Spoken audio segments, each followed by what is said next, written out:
remercier tout le monde. Faites-vous-en pas, ça va être court. Je voulais tout simplement vous dire qu'il était très pénible pour moi d'avoir été désigné pour représenter une famille aussi grande. Une famille tellement grande, un peu comme un arbre. Plus il est haut, plus il est difficile de sortir de son ombre. Alors, je vous ramène, si vous voulez, M. le maire de Sorel, M. le maire de Puy-Moyen, M. le maire de Baie-Saint-Paul. Je voudrais souligner la présence du plus jeune des Simard, fils de mon oncle Joe, M. Léon Simard, à l'âge de 90 ans.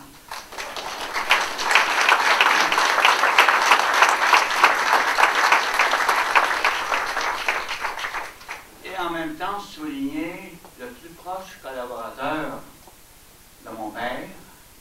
Justin Espérance.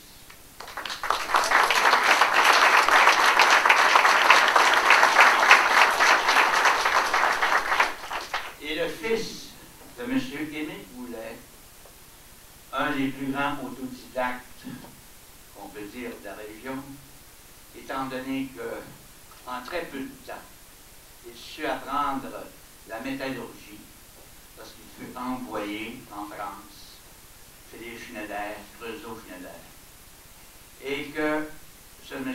Goulet est venu à bout de sortir des canons, l'acier de canon, l'acier à peu près le plus compliqué que vous pouvez avoir à couler et à forger. Alors, à vous tous, je vous souhaite la bienvenue. Je vous remercie d'être venus, d'avoir bien voulu répondre à l'invitation de M. le maire, qui, en passant, M. le maire, je vais vous dire que cette année, papa est décédé depuis 50 ans. Et puis c'est la première fois qu'une institution publique, qu'une institution politique, prend le temps de réaliser que ses frères Simard, il fallait peut-être les fêter un peu. Et puis c'est le maire de Sorel-Tracy qui vraiment a été la mèche et l'image de tout ça. Il ne fait pas beau dehors, mais dans mon cœur, M. le maire, il fait beau. Je vous ramène là.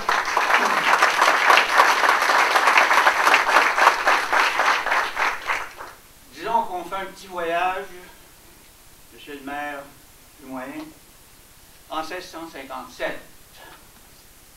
Pierre et Noël Simard sont en grande discussion avec Mme Simard et leur fille, à savoir s'ils devraient, oui ou non, quitter la France et s'embarquer vers un voyage presque impossible, un voyage que bien des marins qui revenaient comptaient à leur façon ce qu'ils avaient vu.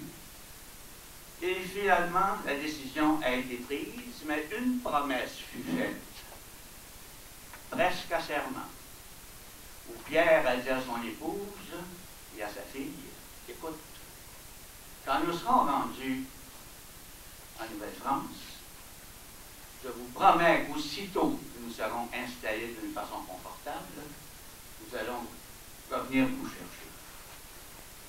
Évidemment, après 3 mois et demi de voyage, dans des conditions absolument abjectes, Pierre et Noël Simard se sont vite rendus compte qu'il ne serait pas possible de revenir à Puy-Moyen chercher sa dame et sa fille.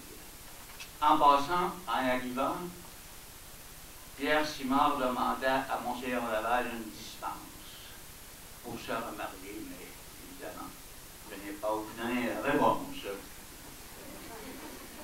Alors, on retourne, si vous voulez, dans le temps. On se ramène.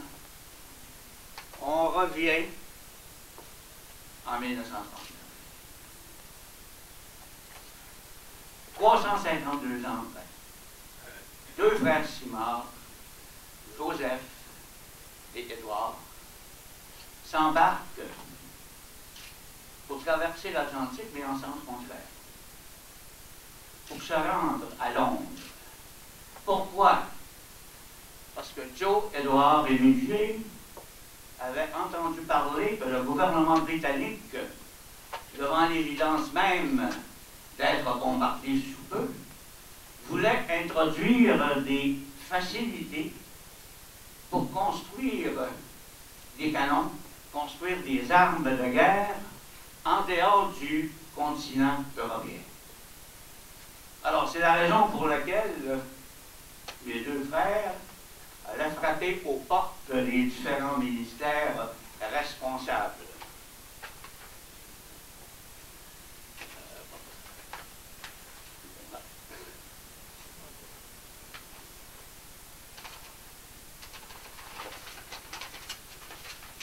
Alors, évidemment, c'était très difficile à ce moment-là de prétendre pour deux gars de Saint-Paul qui avaient appris leur anglais sur les bateaux blancs à porter les bagages des Américains qui venaient visiter Murray Bay. Peu d'entre nous auraient pensé, premièrement, que ces deux gars-là auraient eu le culot de se présenter dans les hautes sphères des ministères anglais. Mais voyez-vous, avec la ténacité, avec ce qu'on est capable de faire, Edward et Joe sont venus à bout de convaincre le ministère d'approvisionnement de l'Angleterre.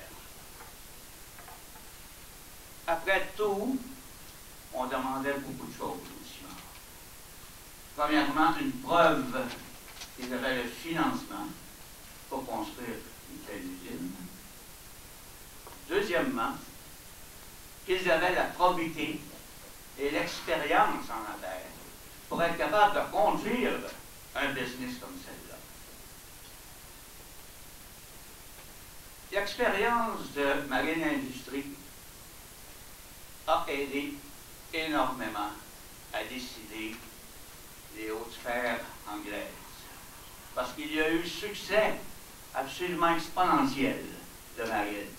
Depuis le chantier Monceau, où mon Joe achetait en 1916, aller jusqu'en 1939, Sorel et la rivière Richelieu et tout l'environnement avaient presque changé. Marine Industrie avait construit un nombre innombrable de bateaux, de brise-glaces, de destroyers, enfin, c'est ridicule de tout nommer ça ici aujourd'hui, puisque vous le savez beaucoup mieux que moi.